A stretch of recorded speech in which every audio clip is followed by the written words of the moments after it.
ठीक, Indian literature in English. तो edges को लेकर थोड़ा सा एक रिसर्च करके लाया हूं, तो उसको आपसे शेयर करता हूं। ठीक है, इंडियन लिटरेचर इन इंग्लिश, सबसे पहले एक छोटी सी डेफिनेशन लिखते हैं। ठीक है, it refers to literature written by Indians. It refers to literature, Indian literature in English का introduction है। It refers to literature written by Indians either native, who are either native or of Indian origins, ठीक है। So it refers to literature written by Indians who are either native और of Indian origins. ठीक है, तो इसको हम क्या कहते हैं, Indian literature in English. Clear, यहाँ तक का सबको क्लियर। इसके अलावा एक चीज और है इसमें कि इसको हम बहुत इंपॉर्टेंट एक टर्म देते हैं, कई बार we call it as Indo Anglican literature. Indo Anglican literature, ANGLICAN, Indo Anglican literature भी कहते हैं। ठीक है, it's called as Indo Anglican literature. Clear. अब एक चीज इसमें ये भी है कि इसको हम एंग्लो इंडियन लिटरेचर भी कहते हैं। दो तीन नाम है, all the names, Indo Anglican लिख लेना या फिर एंग्लो इंडियन लिख लेना। Anglo Indian literature, Anglo Indian literature, but there is a controversy in this term Anglo Indian literature. ठीक है, एंग्लो इंडियन लिटरेचर में थोड़ी सी कंट्रोवर्सी है। क्या है कि Anglo Indian literature is called as the literature written by Anglo Indians, like who is Anglo Indian, Ruskin bond, है ना, तो उसको हम एंग्लो इंडियन कह देते हैं। तो इसीलिए हम इस टर्म को अभी यूज नहीं करते, पहले से it was used frequently. So Anglo Indian literature के बगल में क्या लिख दोगे कि sometimes used for Anglo Indians. ठीक है, कभी कभी ये टर्म एंग्लो इंडियंस के लिए यूज किया जाता है, sometimes used for Anglo Indians. Anglo Indians को डिफाइन कर लो, क्या होते हैं एंग्लो इंडियंस, मैंने तो अपनी उसमें कॉपी में डिफाइन कर लेंगे।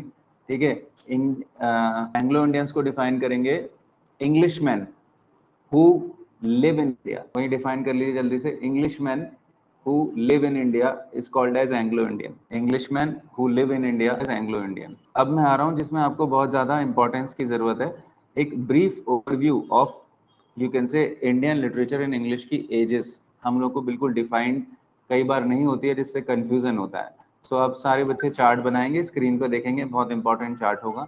आप लोग लिखेंगे ages of Indian literature in English. ठीक है, एजेस ऑफ इंडियन लिटरेचर, मैं शॉर्ट में इंडियन लिटरेचर इन इंग्लिश को ILE कहूँगा।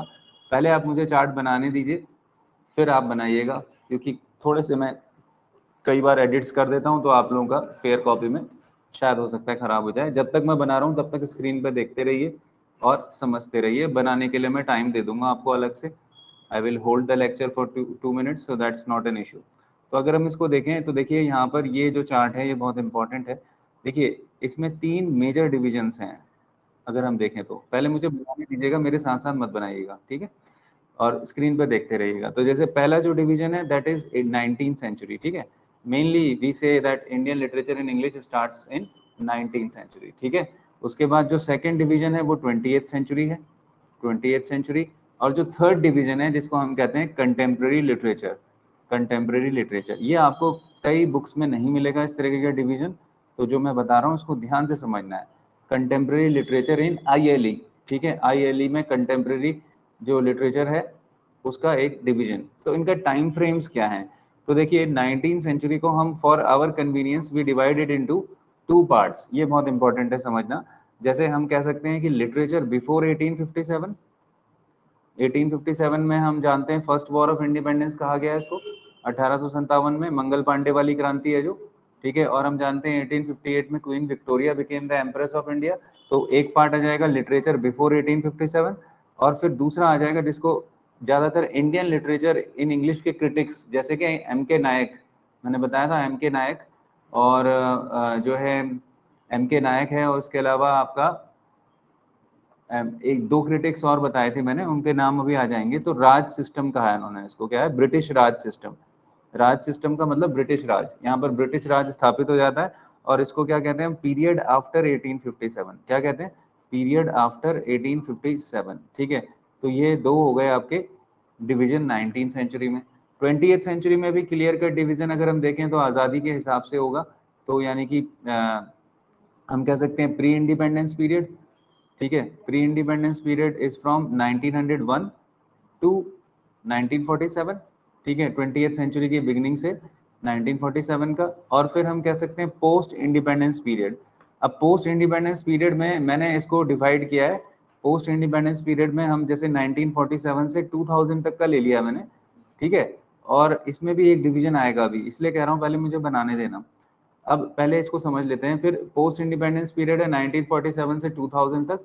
और कंटेम्प्रेरी लिटरेचर, जिसको हम ILE कंटेम्प्रेरी लिटरेचर बोल रहे हैं, that is from we can say 2001 से ले लेते हैं क्रिटिक्स, ठीक है। AK मल्होत्रा ने डिवीजन दिया है, अभी मैं लिखा भी दूंगा उनका नाम। 2001 से लेकर रफली स्पीकिंग 2020 तक हमने इसको क्या बोला है, कंटेम्प्रेरी लिटरेचर इन ILE, ठीक है। सो दिस इज द एक डिवीजन आ गया। और ये डिवीजन किसने दिया है, AK मल्होत्रा, ठीक है। AK मल्होत्रा इस समय जो है इन्हीं की history of Indian literature in English पढ़ रहे हैं हम लोग आजकल, या आजकल ट्रेंडिंग है। MK नायक की थोड़ी पुरानी हिस्ट्री हो गई है, ठीक है, but still a very useful one, ठीक। तो एक तो ये है। और इसके साथ साथ जहां पर आपने ये लिखा है पोस्ट इंडिपेंडेंस पीरियड, वहां पर आप इसको मार्क कर सकते हैं। जो पोस्ट इंडिपेंडेंस पीरियड है दैट इज फ्रॉम 1947 टू 2000, इसके बीच में आप एक छोटा सा सब ग्रुप और निकालेंगे, and that is called as emergency literature, या इसी को हम कह सकते हैं पोस्ट पार्टीशन लिटरेचर। ध्यान से लिखना, अभी मैं पहले लिख ले रहा हूँ, इसके दो पार्ट निकलेंगे एक्चुअली।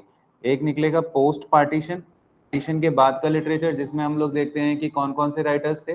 पोस्ट पार्टीशन में हमने देखा खुशवंत सिंह, ट्रेन टू पाकिस्तान, ठीक है। और भी बहुत सारे ऐसे राइटर्स हैं जिन्होंने पार्टीशन की जो आफ्टर इफेक्ट्स हैं उनको लिखा है। तो पोस्ट पार्टीशन में समझ लेना कहाँ से कहाँ तक आएगा।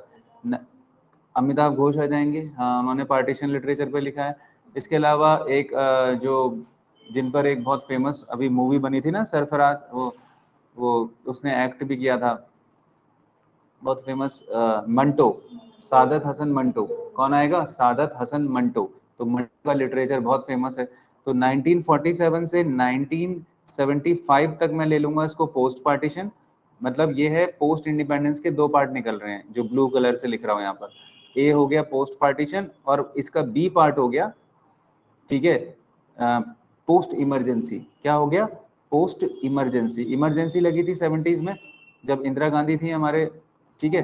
तो पोस्ट इमरजेंसी, तो इमरजेंसी का भी इफेक्ट लिटरेचर में कैसे पड़ा, जैसे इसमें हम लोग देखते हैं इंपॉर्टेंट नॉवेल्स आते हैं।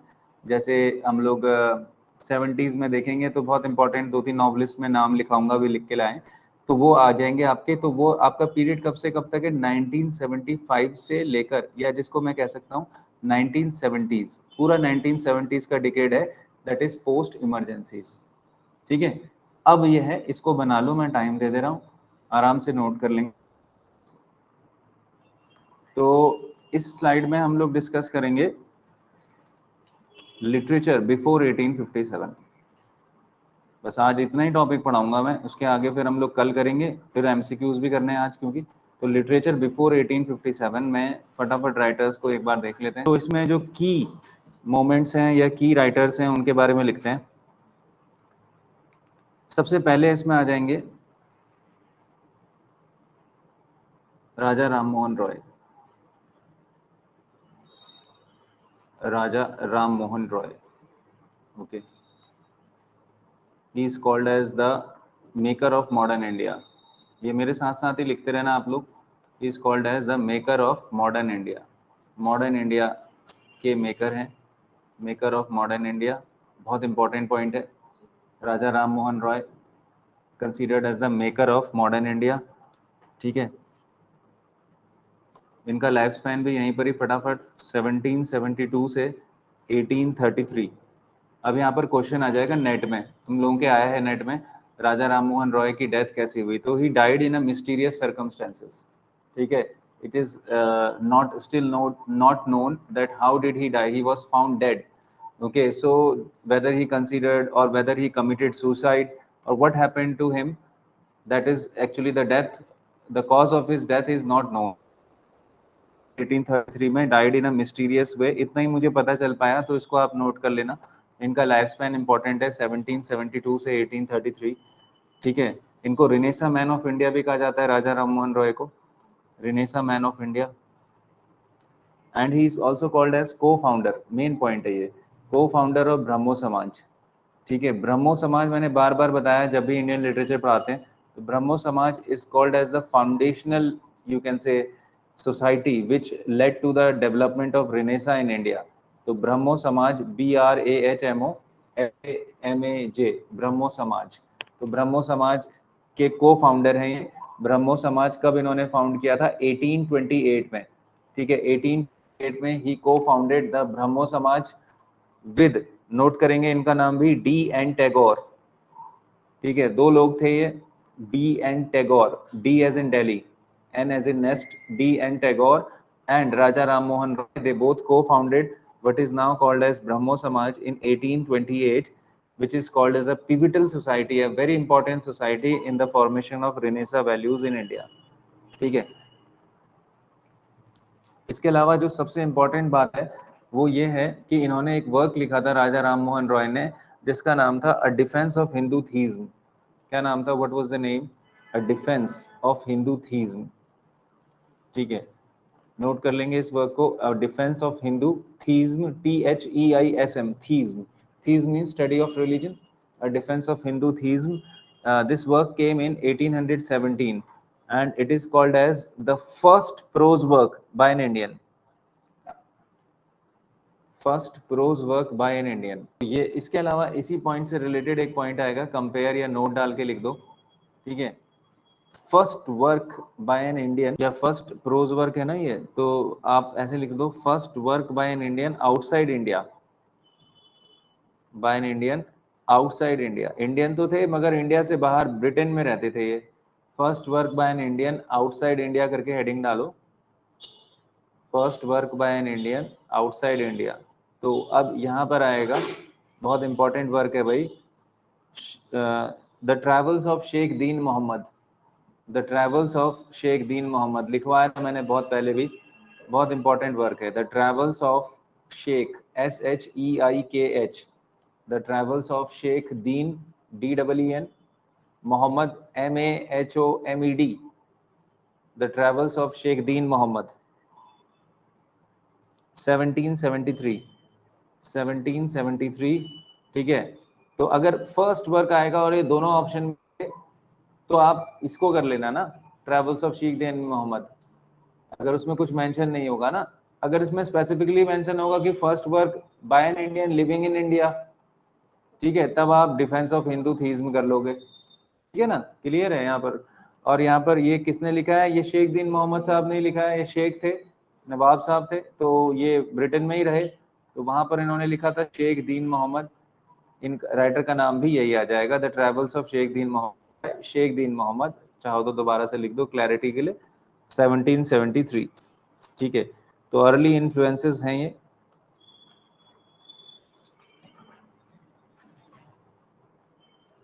फिर उसके बाद नेक्स्ट पॉइंट आएगा एशियाटिक सोसाइटी ऑफ बंगाल, काफी इंपॉर्टेंट सोसाइटी मानी गई है एशियाटिक सोसाइटी ऑफ बंगाल।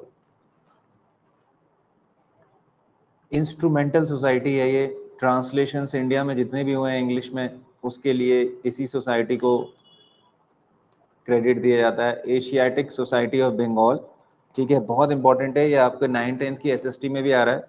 तो इसका दूसरा नाम था oriental studies society, oriental studies society, oriental studies society, ठीक है। इट वाज फाउंडेड इन और ऑन, अगर डेट लिख रहे हैं तो 15 जनवरी 1784, इसी का दूसरा नाम है ये, और करके लिख दो, एशियाटिक सोसाइटी ऑफ बंगाल का दूसरा नाम है oriental studies society, and it was founded in 15 January 1784 by sir William Jones. इनका नाम हाईलाइट होगा, ठीक है, इनका नाम आएगा बाय सर विलियम जोन्स, ठीक है, by sir William Jones. And the purpose of this society was to encourage oriental studies, oriental word बताया है मैंने, ठीक है, eastern cultures, to encourage oriental studies, to encourage oriental study. अब यहाँ पर ध्यान से सुनना, ओरिएंटल में दो लैंग्वेजेस की बात की थी इन्होंने, लिख लो, मैं यहाँ लिख नहीं रहा हूँ, एक तो था संस्कृत और एक पर्शियन,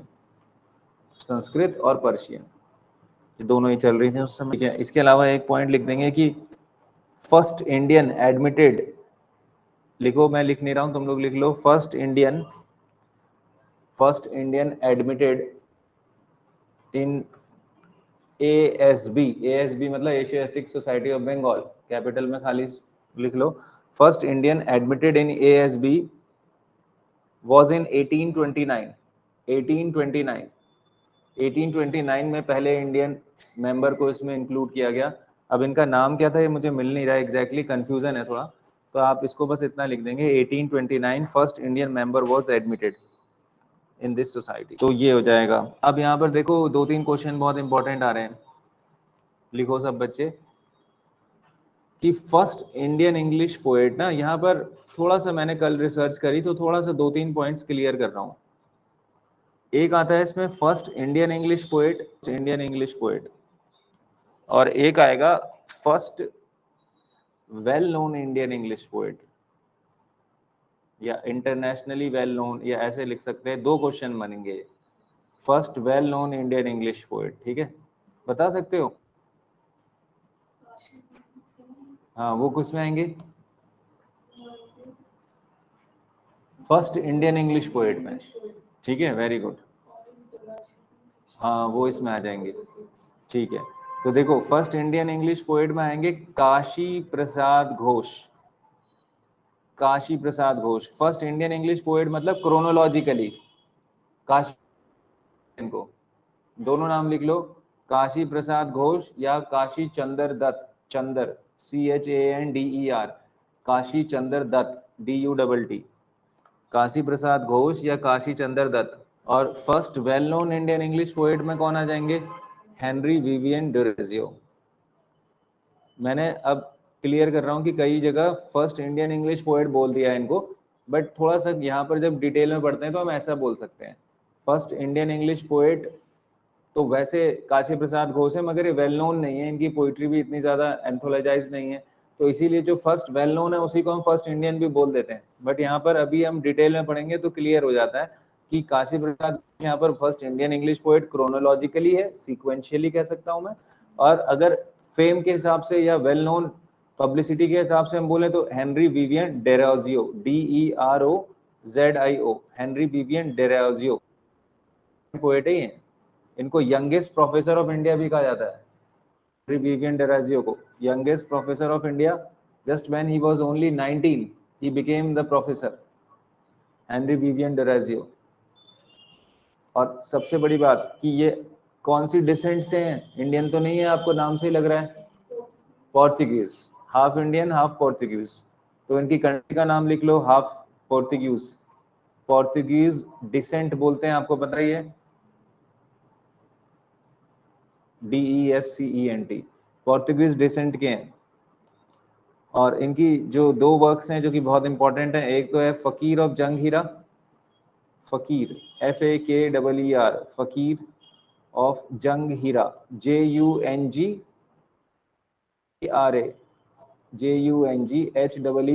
फकीर ऑफ, और एक है पोम्स, खाली पोम्स करके है,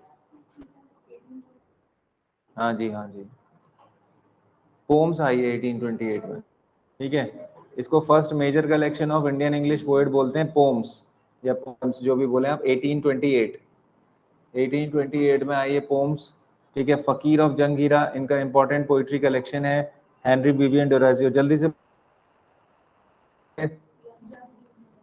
young Bengal group, young Bengal group, he was a part of, ये नोट करेंगे, लास्ट पॉइंट है फिर थियरी की तरफ। हाँ, ये और माइकल मधुसूदन दत्त, ये दोनों किस ग्रुप के पार्ट थे? Young Bengal group, young Bengal group के पार्ट थे, ठीक है। इसको हम हाँ रेडिकल रिवॉल्यूशनरीज का ग्रुप कहते हैं, जैसे लिख रहा हूँ वैसे लिखेंगे, young Bengal group, it's also called as the group of radical revolutionaries. ये सब जनरली क्या थे? रेडिकल रिवॉल्यूशनरीज थे, क्रांतिकारी थे, रेडिकल आपको बताइए क्रांतिकारी। उसके अलावा सबसे बड़ी बात क्या है इसमें, हाँ मैं बता रहा हूँ, अभी एक सेकेंड ना, इनको कन्वर्ट क्रिश्चियंस, एक तो ये है, ये सारे के सारे जितने भी थे हिंदू से कन्वर्ट हो गए थे क्रिश्चियंस में ना, तो ये बड़ी बात है, तो इनको कन्वर्ट क्रिश्चियंस बोला जाता है, नोट कर लेना। ठीक है, ये सारे के सारे क्रिश्चियनिटी को मानने लग गए थे, और जो हिंदू, क्योंकि हिंदू रिलीजन में बहुत सारी उस समय डॉगमेटिक प्रैक्टिसेस थी, इसकी वजह से they gave up Hinduism and they converted to Christianity. ये बहुत इंपॉर्टेंट पॉइंट है, कन्वर्टेड क्रिश्चियन शॉर्ट में लिख लो। और इसमें फिर दो नाम बहुत इंपॉर्टेंट है, एक तो ऑफ कोर्स हेनरी विवियन डोराजियो, तो वैसे ही पोर्टुगीज है, बट जो सबसे इंपॉर्टेंट नाम है वो है Michael Madhusudan Dutt. He is considered as Indian Byron, India के बायरॉन कहे जाते हैं इनको। He was obsessed with the poems of Byron, and Byron created a huge impact on his life, on his works. So Michael Madhusudan Dutt, convert Christians में आ जाएंगे, radical Christians. Michael Madhusudan Dutt को और क्या बोला जाता है? First dramatist of note. वैसे तो फर्स्ट ड्रामेटिस्ट कोई और है, but first well known dramatist of India भी कहा जाता है इनको। माइकल मधुसूदन दत्त को क्या कहा जाता है? First well known dramatist of India. ठीक है, ये आ जाएंगे, first well known dramatist of India. और इसके अलावा मैंने क्या बोला?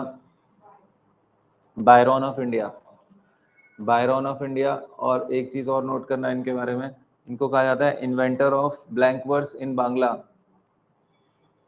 Inventor of blank verse in Bangla, note करते रहो, inventor of blank verse in Bangla.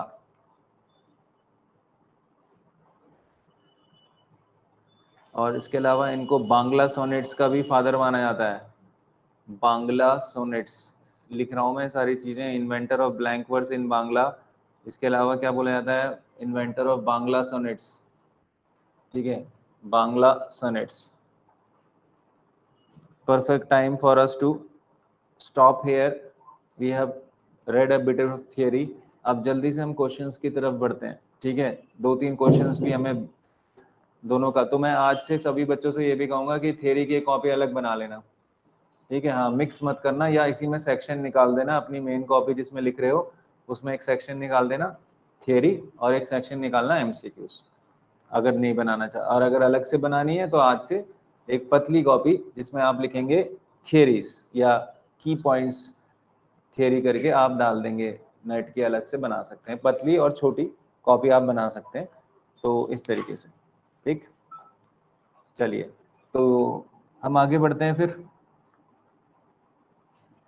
यहां तक का क्लियर है? ऑनलाइन में भी सबको क्या है इसमें?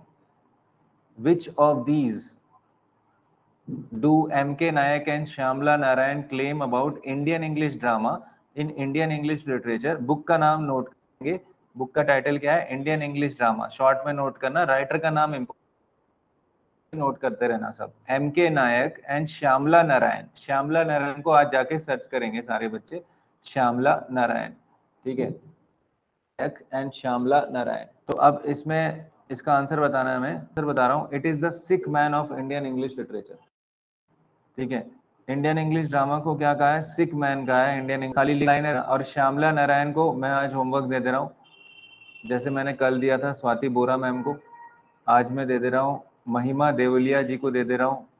महिमा, आपको ढूंढ के लाना है श्यामला नारायण के बारे में और ग्रुप में डाल देना है करके, लेक्चर शुरू होने से पहले।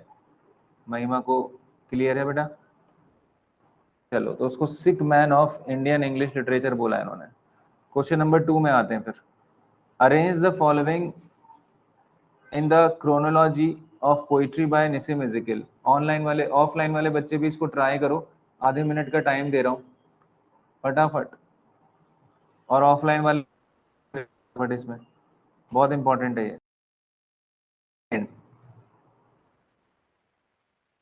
सेकेंड ऑप्शन इज करेक्ट, यानी कि अब मैं नंबरिंग कर देता हूँ कि ई पहले आया, यानी कि टाइम टू चेंज, फिर उसके बाद यानी कि द अनफिनिश्ड मैन थर्ड है।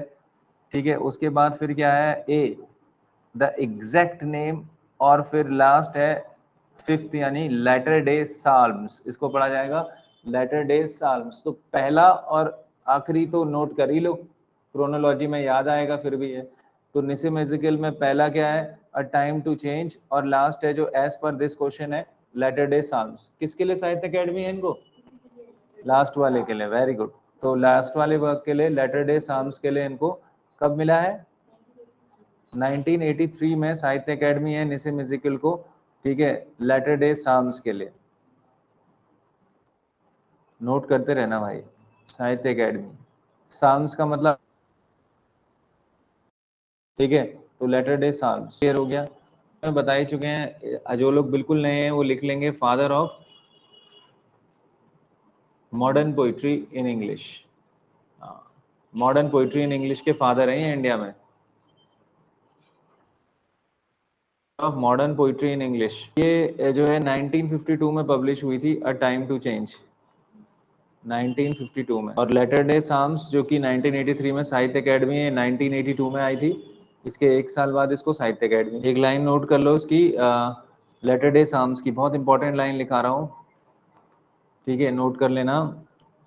द सी इज हिज, ये लाइन आई है एग्जाम्स में, the sea, SEA, the sea is his, ठीक है, सेमीकोलन, वी में ड्राउन इन इट, वी में ड्राउन, DROWN, वी में drown in it, the sea is his, we में ड्राउन इन इट, ठीक है। तो ये इंपॉर्टेंट है हमारा, बहुत इंपॉर्टेंट है ये, सॉन्ग नंबर 7 है, सॉन्ग नंबर 7। ये जो पब्लिकेशन है इसका नाम है 3 क्राउन बुक्स, पब्लिकेशन से बहुत पूछ रहा है इस बार नेट में ना, 3 क्राउन बुक्स, ये पब्लिशर है इनके, लेटर डे साम्स के, 3 लिखो फिर क्राउन, CROWN, 3 क्राउन बुक्स, ये पब्लिशर का नाम है इनके। माई डेज आर नंबर्ड भी है एक लाइन इसकी बहुत फेमस, नोट कर लेना, माई डेज आर नंबर्ड मतलब मेरे पास गिनती के ही दिन बचे हैं, माई डेज आर नंबर्ड,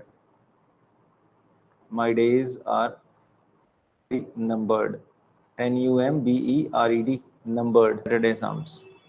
चलो भाई अगले क्वेश्चन में आ जाते हैं फटाफट। Which of these did Macaulay's 1835 create? Question number 3, थोड़ा सा सोचो और बताओ मुझे। ठीक है, हाँ यही आंसर, ठीक है। क्या होगा बेटा इसका? वेरी गुड, इसका आंसर भी सेकंड होगा, ठीक है। Class of people Indian by blood but English by taste, note कर लो उसको, बहुत इंपॉर्टेंट लाइन है ये। मैकॉले का 1835, इसकी डेट भी बता रहा हूं मैं, 2 फरवरी, 2 फरवरी, डेट के साथ नोट करो, ईयर तो याद है, 2 फरवरी 1835, Macaulay's minutes on education, lord Babington Macaulay, he is essayist of Victorian era, Victorian era के एसेइस्ट हैं लॉर्ड बेबिंगटन मैकॉले, और इनका वर्क है मिनट्स ऑन एजुकेशन। देखते हैं कौन बता रहा है मिनट्स का मतलब। यस, मिनट्स का मतलब यहाँ टाइम नहीं है, मिनट्स का मतलब समरी ऑफ अ मीटिंग, मैंने बताया था ना, समरी ऑफ अ मीटिंग उसको कहते हैं मिनट्स, ये भी नोट कर लेंगे आप। की पॉइंट्स या summary of a meeting is called as minutes. दो चीजें हम लोग CBSE में पढ़ते हैं कि नहीं, एजेंडा और मिनट्स। CBSE में हम लोग 12th क्लास में राइटिंग सेक्शन में देखते हैं एजेंडा, एजेंडा मीन्स पॉइंट्स जिन पर हम डिस्कशन करते हैं, वो मीटिंग से पहले बनता है, ठीक है। एजेंडा प्लूरल होता है और उसका सिंगुलर होता है एजेंडम, जैसे मेमोरेंडम, मेमोरेंडा, सिंगुलर प्लूरल में भी आएगा ग्रामर में। तो एजेंडम प्लूरल, सॉरी सिंगुलर, और एजेंडा प्लूरल। और एजेंडा का मतलब की पॉइंट्स ऑफ अ मीटिंग और फॉर अ डिस्कशन, की पॉइंट्स फॉर अ डिस्कशन, किसी डिस्कशन के लिए जो की पॉइंट्स होते हैं उसको एजेंडा कहते हैं। और जब डिस्कशन हो जाता है तो उस मीटिंग की जो समरी लिखी जाती है उसको मिनट्स कहते हैं। एजेंडा मीटिंग से पहले और मिनट्स मीटिंग के बाद। जो मैकॉले का ये 1835 का है, ये काफी ज्यादा कॉलोनियल डॉक्यूमेंट माना जाता है। इसमें ये बताया जाता है कि इन्होंने अपनी जो इंडिया के लिए जो एजुकेशनल पॉलिसी थी उसको क्लियर किया था, और उन्होंने बोला था कि आई वांट या we want people Indian by blood but English by taste. तो इसी में उनका कौन सा फेमस थियरी दिया था इन्होंने, सीव थियरी, नोट कर लेना, सीव छलनी सिद्धांत। इन्होंने कहा था कि सेलेक्टेड एजुकेशन दो इंडिया को, SIEVE, sieve theory means don't educate them fully, just educate them partially so that they can just become clerks, ठीक है। SIEVE, सीव थियरी कहा गया इसको, ठीक है, that is only selected education to Indian. यहाँ पर सेलेक्टेड मत लिखना, सेलेक्ट एजुकेशन। ग्रामर में ये बहुत इंपॉर्टेंट, मैंने कुछ दिन पहले सीखा था, ये स्क्रीन पे लिख रहा हूँ मैं, वैसे बता भी रहा हूँ ओरली। सेलेक्ट और सेलेक्टेड देख लो। सेलेक्ट जो है ना, सेलेक्ट वर्ब होता है फर्स्ट फॉर्म ना, कहते हैं कि select this select that, but select adjective भी होता है। क्या होता है? एडजेक्टिव। और सेलेक्टेड एडजेक्टिव नहीं होता कभी। सेलेक्टेड तो वर्ब की सेकंड और थर्ड फॉर्म होती है सेलेक्ट की। ठीक है, तो सेलेक्ट वर्ब भी होता है और एडजेक्टिव भी होता है, नोट कर लेना। और कभी भी तुम सेलेक्टेड नहीं यूज करोगे एज एन एडजेक्टिव। ठीक है, हम हमेशा सेलेक्ट ही यूज करेंगे एज एन एडजेक्टिव, बहुत इंपॉर्टेंट है। जैसे फास्टली कोई वर्ड नहीं होता इंग्लिश में, हाँ बताया था मैंने एक बार, फास्ट ही होता है, चाहे एडवर्ब कह लो उसको, चाहे आप एडजेक्टिव कह लो, नहीं तो फंस जाओगे यहाँ पर। फास्टली कोई वर्ड ही एग्जिस्ट नहीं करता है। ठीक है, क्लियर है? तो सेलेक्ट वर्ब और एडजेक्टिव दोनों नोट कर लेना। खैर मैं आगे बढ़ जाता हूँ, जल्दी से क्वेश्चन नंबर 4 की तरफ बढ़ जाएं। क्वेश्चन 4 क्या है भाई? मैच द फॉलोइंग है ना, ये पुरुषोत्तम लाल वाला। ये लास्ट क्वेश्चन करते हैं आज, चलो फटाफट इसको देख लो, टाइम दे रहा हूँ।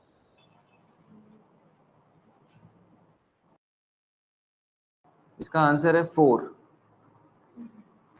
ठीक है, यानी कि ए का 2।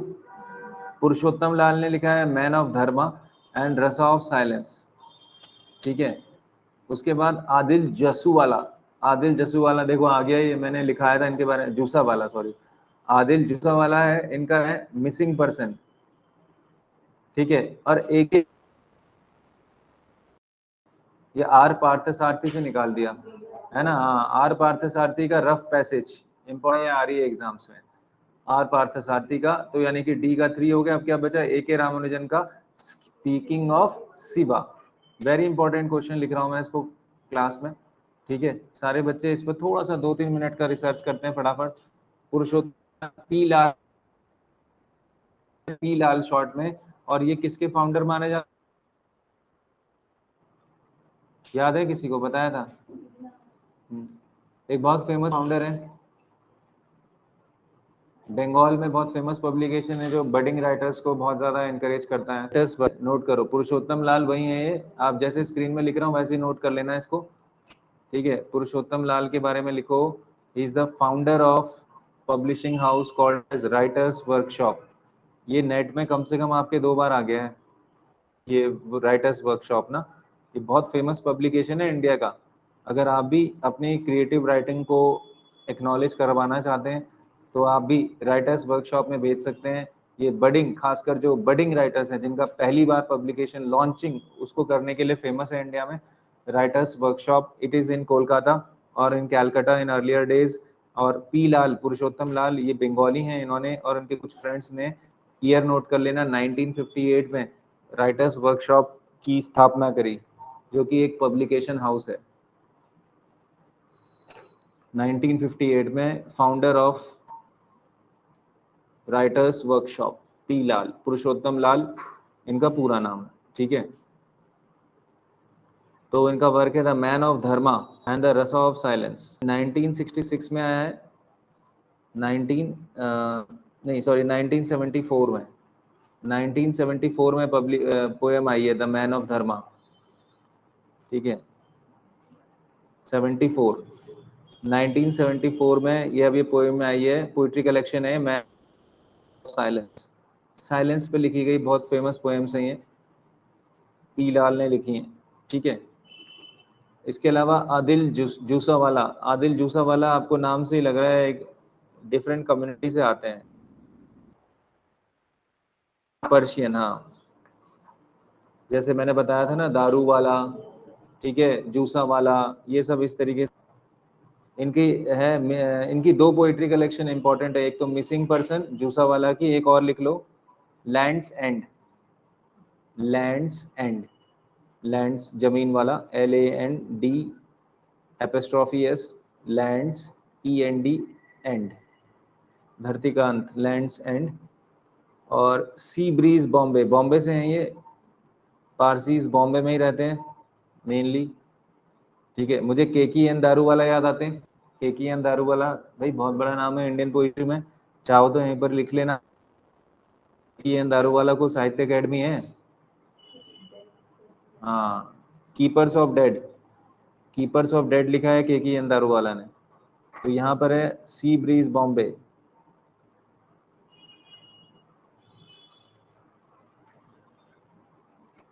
ये इनका वर्क है जसवाला का, जूसावाले का, सी ब्रीज बॉम्बे। और इनको 2014 में ट्राइंग टू से गुड बाय के लिए साहित्य अकेडमी है भाई। नया पॉइंट दे रहा हूँ। 2014 में जूसा वालों को नोट करो यार, आ जाएगा, लेटेस्ट फैक्ट है ये। 2014 में ट्राइंग टू से गुड बाय, 2014 ट्राइंग टू से गुड बाय के लिए साहित्य अकेडमी है।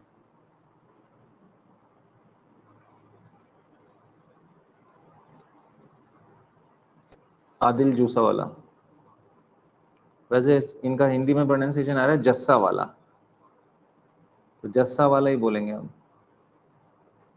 आदिल जस्सा वाला। ठीक है, चलिए। ए के रामानुजन तो आपको पता ही है, फोकलोरिस्ट है ना, मैंने बताया, और ट्रांसलेटर है। एक वर्ड लिख लेना ए के रामानुजन के लिए, फोकलोरिस्ट। ठीक है। जो सबसे क्रिटिकली एक्लेम्ड पोएम है वो कौन सी है, एक पोएम बताइए, जब इंडियन लिटरेचर पढ़ा रहा था।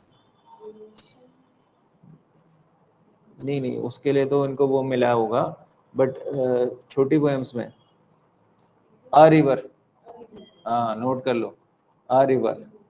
Greatest or most anthologized poem of A.K. Ramanujan. Atipatti Krishnaswamy Ramanujan comes from Karnataka, and he is known for his very important poem A River, which actually obituary भी है। एक इनकी जो ये A River है, ये कौन सी नदी पर है, ये निकले ना, वैकई, वैकई रिवर है, VAIKAI, वैकई।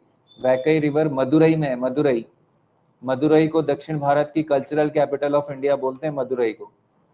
ठीक है, तमिलनाडु में एक, जैसे हाँ, तमिलनाडु में एक शहर है मदुरई, वहां पर एक नदी बहती है वैकई। वैकई पर बेस्ड इनकी पोएम अ रिवर, ए के रामानुजन की most important critically acclaimed poem मानी जाती है अ रिवर ना। फोकलोरिस्ट हैं ये, मैंने आपको बता दिया फोकलोरिस्ट के बारे में, एज अ पॉइंट क्लियर कर दिया इनका।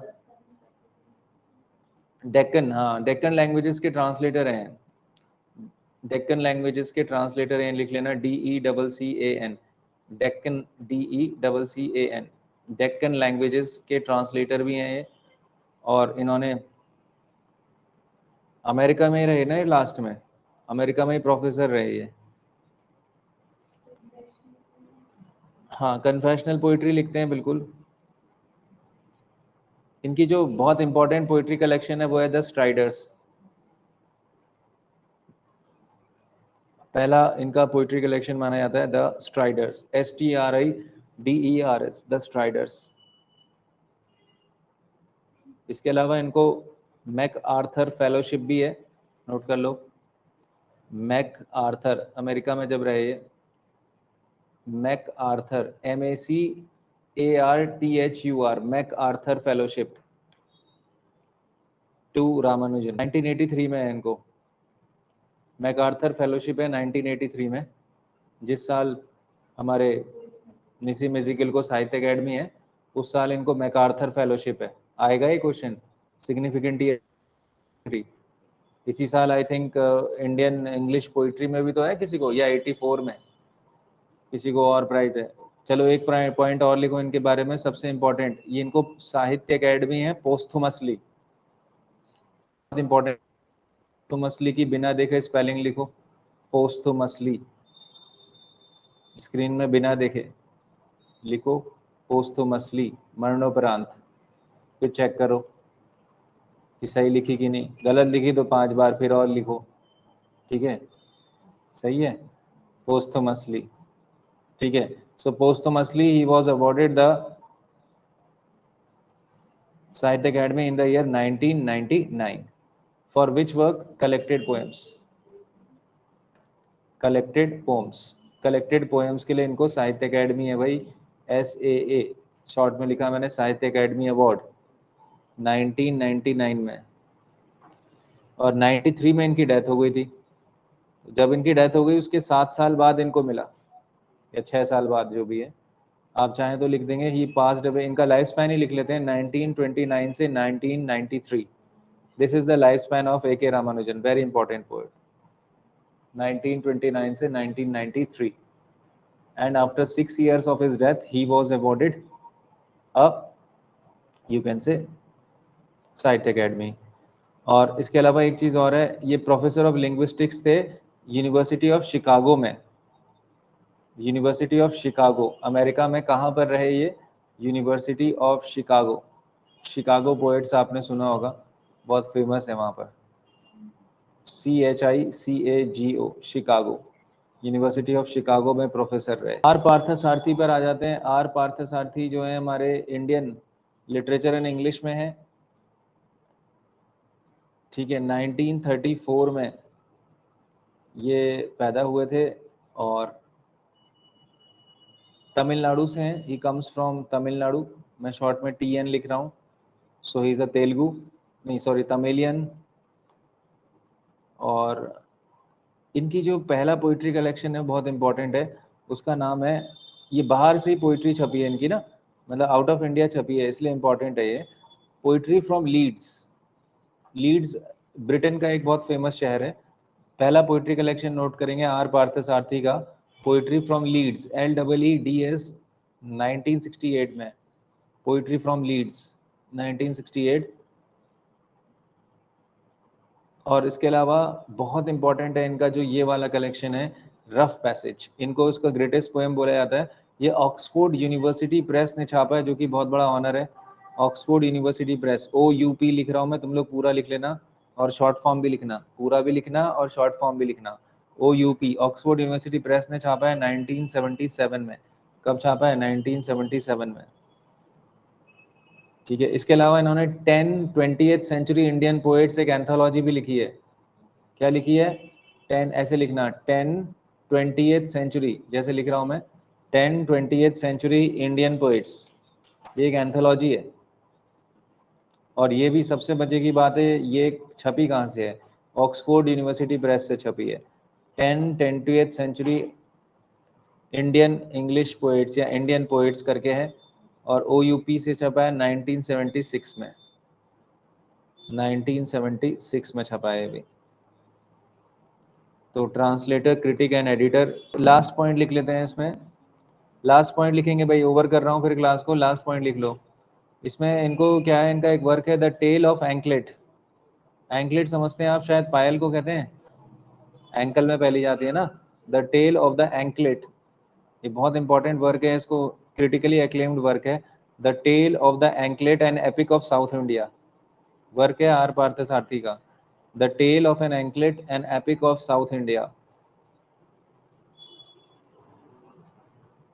N epic of South India, ठीक है। The tale of the anklet and epic of South India. ये इसको क्या मिला है भाई? कोलंबिया से छपा है वर्क। कोलंबिया अमेरिका में है, कोलंबिया यूनिवर्सिटी जो पुलित्जर प्राइज देती है, कोलंबिया यूनिवर्सिटी प्रेस। UP लिख रहा हूँ मैं, यूनिवर्सिटी प्रेस, तुम लोग पूरा लिख लेना। ये UP उत्तर प्रदेश नहीं है ना। University press, Columbia university press, 1993 में वर्क छपा है कोलंबिया से, यूनिवर्सिटी प्रेस से। इसको इंडिया में क्या अवार्ड है? इसको इंडिया में साहित्य अकेडमी ट्रांसलेशन प्राइज। इस वर्क को क्या है अवार्ड? साहित्य अकेडमी ट्रांसलेशन प्राइज है भाई। मैं शॉर्ट में लिख रहा हूँ, साहित्य academy translation prize.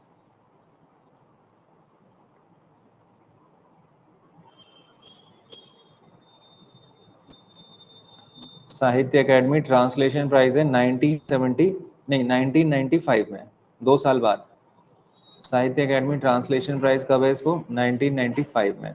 The tale of the anklet, याद रखना, आर पार्थसारथी का, an epic of South India, ठीक है। So that is it for today guys, ठीक है। आज के लिए इतना ही करते हैं, फिर मिलता हूँ मैं आपसे कल। इसी तरह ये सीरीज जारी रहेगी, अभी इसके क्वेश्चंस भी हैं, कल इसका सेकंड पार्ट उधेड़ते हैं, ठीक है। Thank you.